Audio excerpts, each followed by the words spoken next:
Napakaingay. Ito lang katapat mo. Meron kaming bagong dagdag security. Ayan, sa'yo na. Ayun yung kainan niya. Yan. Ngangat-ngatay niya yan. Para meron siyang snack. Kainin mo yung tinapay mo. Huwag ka nang maingay. Yan ang bago naming security. Pero papalakihin pa. Makakatulong ni Judge sa pagbabantay ng mga alaga. O, diba? Pag maraming bantay, mahirapan ng mga intruder. Di ba? Well, ngayong episode na to, papawalan ko na yung mga pinakabunso sa lahat ng mga bulik ko. Pero magkakapatid pa rin yan. Isang batch lang yan. Na isang clutch lang yan. Nahuli lang ng incubation. Nandito na pala yung tatlo. Nandito na yung tatlo. Oh, malalaki na rin yan. Kahapon yan sila nakakawala. So, today, ang big day nung apat na bulik. Andito na nga pala si Warhog. Nakatali na. Tingnan nyo. Yun. Binata na. Oh. Diyan o. Ay, alimimay yan. So. Si Warhog. Ay, narito na. AC lang itsura, no? Akala mo, pag tignan mo, akala mo pure eh. Pure AC eh. O, di ba? Pero hindi yan pure, ha? Oh. Half lang yan. Half sweater. Half AC. Kung mapapagmasdan nyo yung kanyang figura, oh, akala mo parang si Bradley. Si Bradley yun. Parang ganyan lang, oh. Ayan, pure Shamu. Hindi pa nga lang siya nakasalang. Pero pure Shamu yan. Yung balahibo niya sa leeg nakakatawa. Ayan, oh. Happy birthday. Oo. May mahangin ba sa labas? Ito si Warhog. Balik tayo kay Warhog. Nagmama na.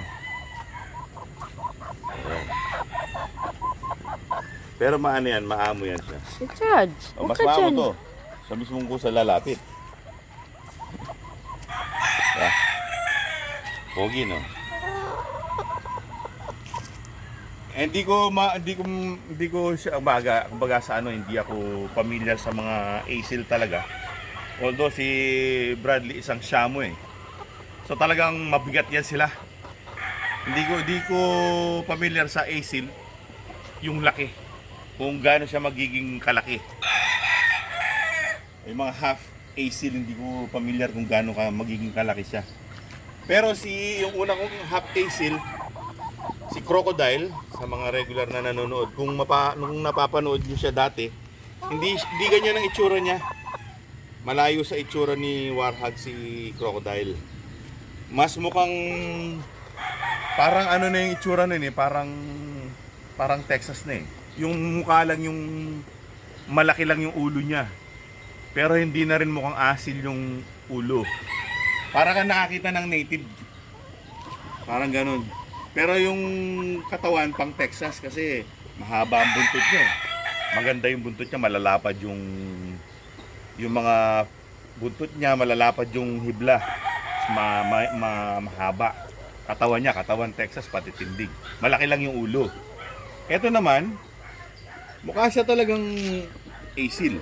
Yung buntot niya, yan, nakababa na ganyan. Tapos konti lang yung balahibo niya. Ulo mukhang ASIL. Paa mukhang ASIL. Mataba ang paa. Tingnan natin kapag na-cross na to. Kay Lady Blue kung anong magiging itsura ng mga anak. Sana mukhang gusto ko sana mukhang native yung mga anak. Yung hindi sila mahabang buntot. Tsaka bakit sa mukhang native? Yun ang gusto ko. So, puntahan na natin yung mga sisiw, papawala na. Marami na sampay, no? Naglaba kasi ng mga bedsheet. Kaya marami nakasampay. Ito yung 4 na bunso. Ayan. Yan, 4 na bunso. Nandito naman yung mga kuya. Ito yung mga kuya, mga gutom na. Ayan. Dito mo makikita yan. Mga kuya nila, malalaki na yan. Hey, mga bulik yan. Tapos nandito si Charangko sa kabila. Ayan, si Charangko. Ano yung buntot niya? Kapag umabaya, maganda yan. Pogi sigurado yan. Sige, Judge, pag ikaw tukain. Pwede natin si Charangko. Ano to? Judge, no, judging. Mabait to, mabait. Charangko, Happy mas ka, Judge. come here. Charangko. Diyan, lalapit. Nandito si Judge sa tabi mo. Lalapit yan. Lalapit. Lalapit Lumapit yan. yan, huwag mo siyang ipahiya.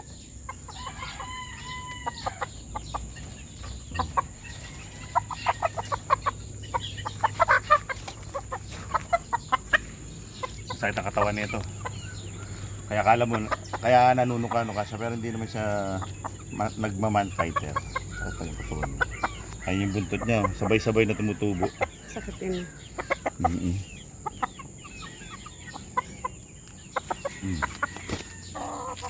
Pumuporma na eh. Bumalik ka na. Tumitik-tilahok na nga ito eh. Oo, tumitilak na yun siya.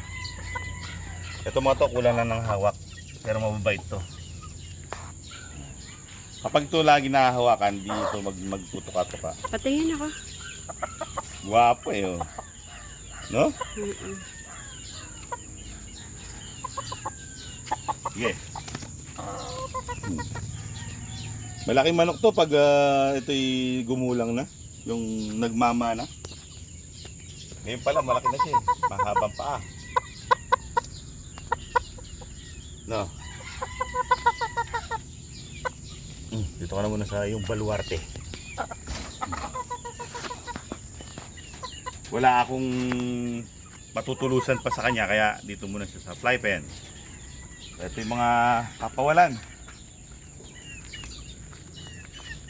Iangat ko lang to, ewan ko kung sila'y Lalabas. lalabas. Okay. Chik, chik, chik, chik, chik, chik, chik, chik. Labas na. Chik, chik, chik, chik, chik, chik, chik, chik. Labas na. Chik, Yeah. chik, chik, chik, chik, chik, chik. Parang ayaw nyo lumabas. Ayan, lalabas. Pagkakataon nyo na yan, lalabas lumabas. na siya nun. Pagkakataon nyo nang magliwaliw. Yes. Yan na, sunod-sunod na yan. Sige, labas na. Oh, let's go. Sunod na yan. Yan, oh, yan. Bumalik pa.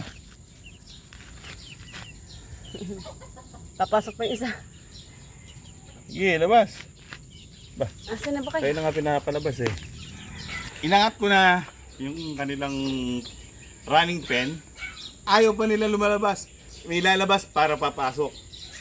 Para lumabas. Pumasok sila ulit lahat. Oo, ayaw nila lumabas. Oh. Oh, Kabilis. labas.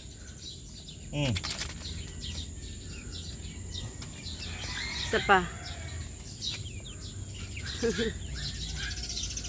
No. Ala na.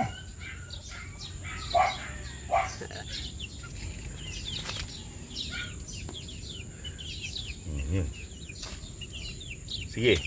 Halika, ano, papasok ba kayo? Tingnan O, natin. lalabas kayo. Kapag kayo pumasok, hindi na kayo lalabas.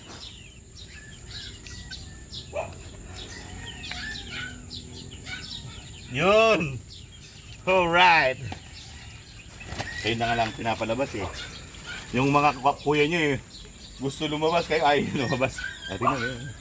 Yan sila, mga bulso. Oh. First time nilang lumabas. Ito mga to nag feather pecking. Ayan, wala silang balahibo sa likod. Nagtutukaan. Dati nung nandun sila sa maliit na folding pen, ngayon nilagay ko sa medyo malaki-laki. Hindi na nila tinukay yung mga likod. Yan, sige. Magagala kayo. Well, mga kaibigan, yan ang first time na paggala ng mga bunso. So wala na akong bulik na hindi pa nakakagala.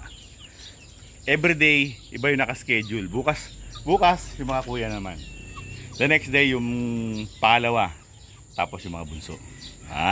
Well, mga kaibigan, maraming salamat sa inyong panonood. Hanggang sa susunod na episode. Paalam! Oh. Kainin mo yung natitirang kanin. Ano? Ayun. Mababait itong mga to.